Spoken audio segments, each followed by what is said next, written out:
Good morning எல்லாருக்கும். இன்றைக்கி morning breakfast நான் என்ன எடுத்திருக்கேன்னா 2 முட்டை எடுத்திருக்கேன். நான் கொஞ்சம் கேபேஜ் எடுத்திருக்கேன், கொத்தமல்லி, வெங்காயம் எடுத்திருக்கேன். ஆம்லேட் போட போகிறேன். நான் ப்ரோட்டீனோட ஆம்லேட் இது ட்ரை பண்ணலாம் வாங்க. 2 முட்டை உடச்சி ஊற்றிருக்கேன்.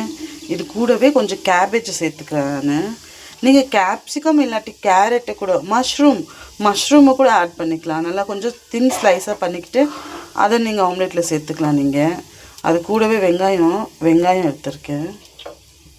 தக்காளி இல்லாதனால தக்காளி எடுத்துக்கலாம், நீங்கள் தக்காளியும் சேர்த்துக்கோங்க. நீங்கள் கொத்தமல்லி போட்டிருக்கேன். இது கூடவே கொஞ்சம் நான் எப்போவும் சொல்கிறது தான், ஏன்னா இந்த ஆம்லேட் பசங்களுக்கு கொடுக்கும் போது பச்சை மிளகாலாம் இருந்தால் கஷ்டம், அதனால் நான் பெப்பர் பவுடர் எடுத்திருக்கேன். நான் இதுக்கு கொஞ்சமாக அதுக்கு தேவையான அளவுக்கு சால்ட் எடுத்துக்குவோம், சால்ட் ஆட் பண்ணிக்குவோம். இது நல்லா பீட் பண்ணிக்கலாம். இது நல்லா பீட் பண்ணி வச்சுருக்கேன். நான் இந்த ஸ்டவ்வில் தோசைக்கல் வச்சுருக்கேன். கொஞ்சமாக ஒரே ஒரு ஸ்பூன் எண்ணெய் மட்டும் விட்டுட்டு இது போட்டு போனோம்னா நல்லா ஸ்ப்ரெட் பண்ணி விட்டுருங்க. ஏன்னா அந்த காய் கொஞ்சம் அப்போ தான் வதங்கும். அது நல்லா வேகட்டும். அது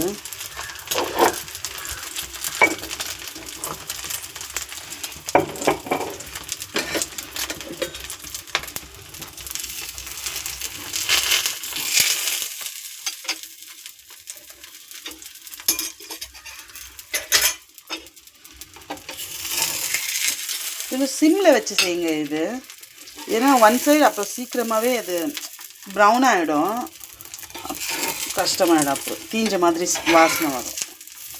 அதனால சிம்மில் வச்சுப்போம். பாருங்கள் ப்ரௌன் ஆகிடுச்சு சீக்கிரமாகவே.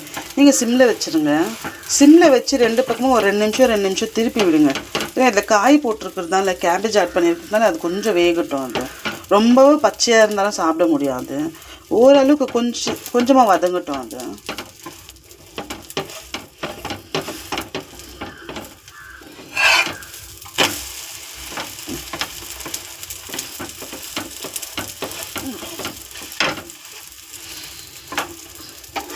இப்போ காயெல்லாம் நல்லாவே வெந்துருச்சு. இதில் பாருங்கள், நீங்களே பாருங்கள்.